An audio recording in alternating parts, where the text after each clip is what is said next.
Let's talk about Nintendo Switch 2 potential specs. Potential because Nintendo hasn't announced this console just yet, but Digital Foundry made a very interesting video based on a number of leaks and rumors talking about the most probable specs for Nintendo Switch 2. So let's talk about it.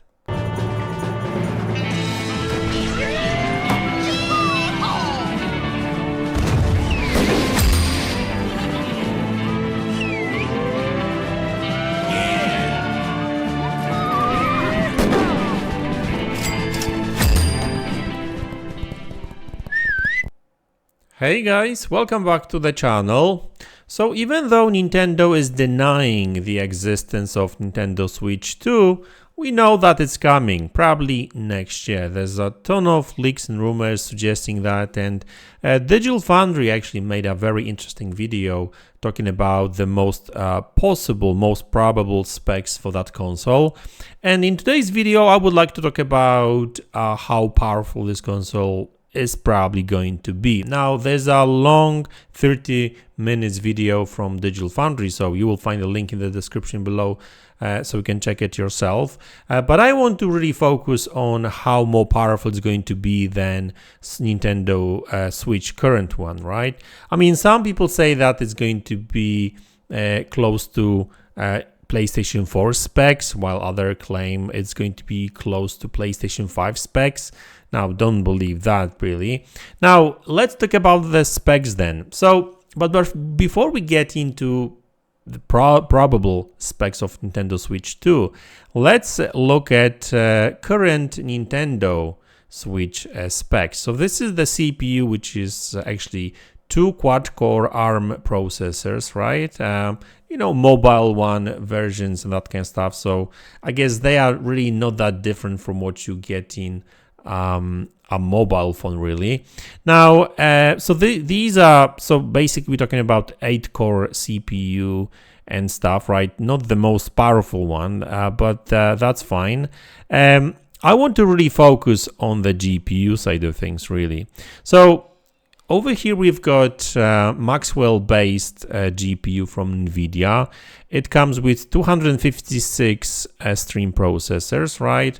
You know, TMUs, ROPs, 16 compute units. There's 4 gigabytes of LPDDR4 RAM, and clocked at 1600 megahertz, 25.6 gigabytes per second memory bandwidth. So that's not really a lot, right?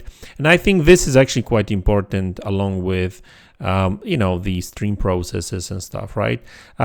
Just to remember, 256 processors or cores clocked at, well, this is the thing, clocked at up to 768 megahertz. That's very important too. That's in docked mode, right?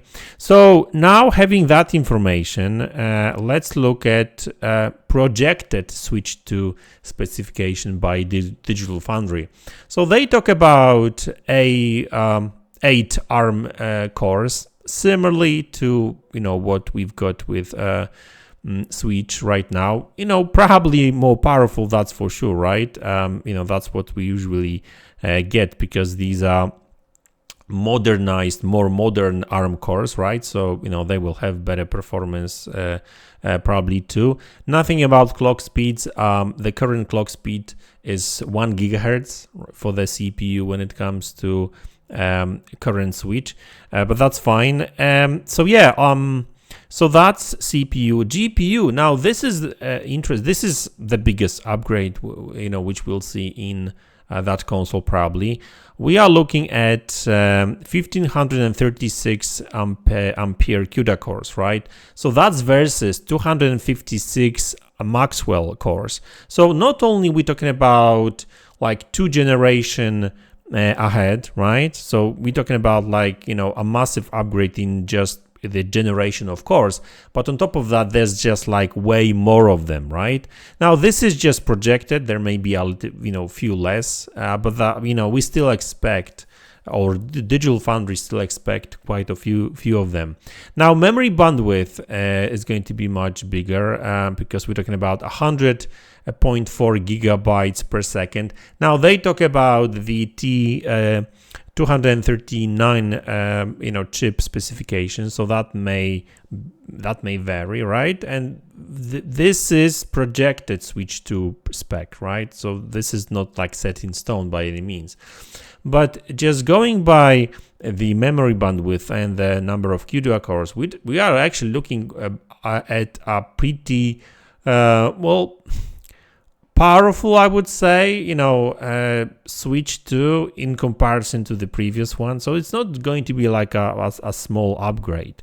This is like a massive one, right? Especially when it comes to number of cores, especially if this information is any close to the real specs, right? There's also some extra information here on switch 2. I mean, this is really the T239 specifications, really. So PCI Express 4 controllers, DisplayPort functionality, HDMI 2.1, meaning that switch 2 probably is going to aim at displaying games at 4K. Obviously not native. We'll talk about it in a minute. Media block, ADAL, and improved clock gating. That's for energy saving. Optical flow accelerator. That's for DLSS, if I'm not mistaken. And file decompression engine. This is interesting one because obviously this one is new for T239. So that's the chip that Nintendo Switch 2 is probably going to be based off of.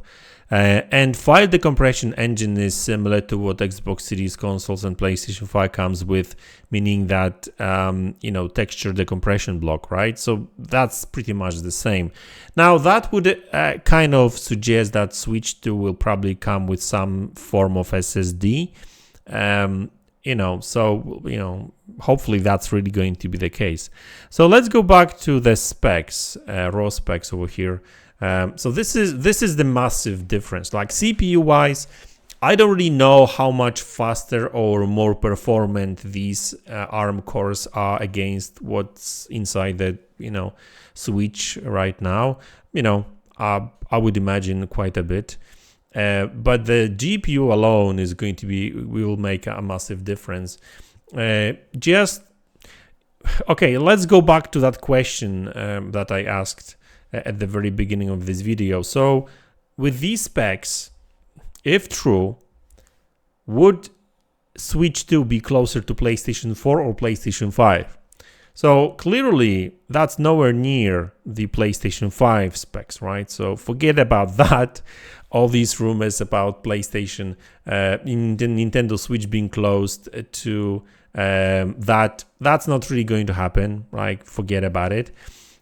We are actually looking at specs pretty close to PlayStation 4. I mean, better than PlayStation 4 for sure. I would even say that closer to PlayStation 4 Pro than just PlayStation 4. GPU alone is probably going to be more powerful than maybe even PlayStation 4 Pro, but this console is going to have limited memory interface and memory bandwidth. So that's going to be a bottleneck and really the Switch and Switch 2 purpose is not to deliver 4K, and PlayStation 4 Pro was made to deliver 4K. So they will be aiming at better graphics rather than resolution. So I guess maybe they could get away with max memory bandwidth of just 100 gigabytes per second. That's still going to be a bottleneck for certain things, but we'll see how that goes. So if anything, I would say that this console is going to be close. It's going to offer, I guess, performance anything between PlayStation 4 and PlayStation 4 Pro. Obviously, depending on what kind of game engine will be run on this console and that kind of stuff. And, all these rumors about Unreal Engine 5 running on Nintendo Switch, that's nothing really extraordinary because Unreal Engine 5 is so customizable and so flexible that it could Unreal Engine 5 games can run even on mobile. Now, obviously not all of them, but it's actually Unreal Engine 5 has been made to work on all kinds of devices. So I'm sure it will work on Nintendo Switch 2 as well. The biggest improvement is obviously the Pew power, because like these 1500 CUDA cores, that's actually quite a lot for a mobile device. But also remember that we are looking at NVIDIA GPU based on Ampere, so we are looking at a GPU that is going to be supporting, some RTX maybe stuff like DLSS maybe.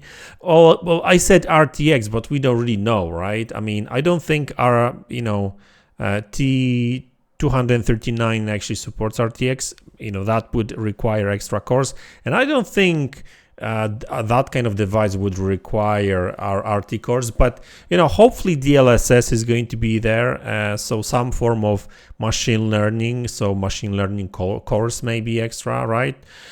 So that would be helpful, because having DLSS would help a lot, because especially when it comes to lower resolutions, and from like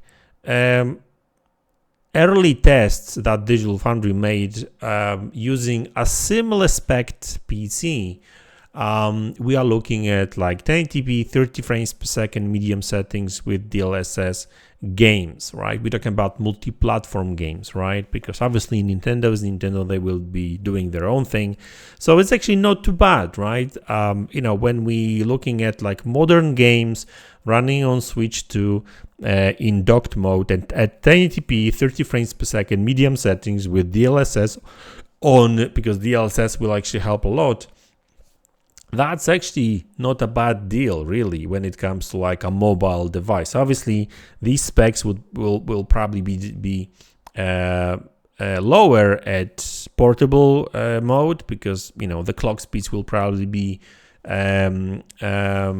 lowered to save battery life, that kind of stuff. So we'll see. But if these specs are anywhere close to what Switch 2 is going to be it's going to be a good console, and it will probably last a while too, especially when it comes to Nintendo games and stuff, right? We sure will get much better graphics in even Nintendo games and that kind of stuff. So it's going to be quite significant upgrade in my opinion over current Switch, right? So anyway, guys, obviously this is still pure speculation on Digital Foundry's side. Now there's some reliable leaks suggesting that these specs may be actually close to what Nintendo Switch is really going to be like, but as I said, this is not official information just yet. But if I were to say which console this new Nintendo console is going to be close to when it comes to performance specs, I would say PlayStation 4, PlayStation 4 Pro, like somewhere in the middle maybe, right? I guess maybe in some scenarios even better than PlayStation 4 Pro. Like GPU alone will be more powerful, but then again, like I said, it will be limited by memory bandwidth, for example. But let's wait for the official information and then we'll talk about for sure. So guys, that's the video. Hope you enjoyed it. Let me know in the comment section below what you think about it, and I will see you all in the next one. Take care.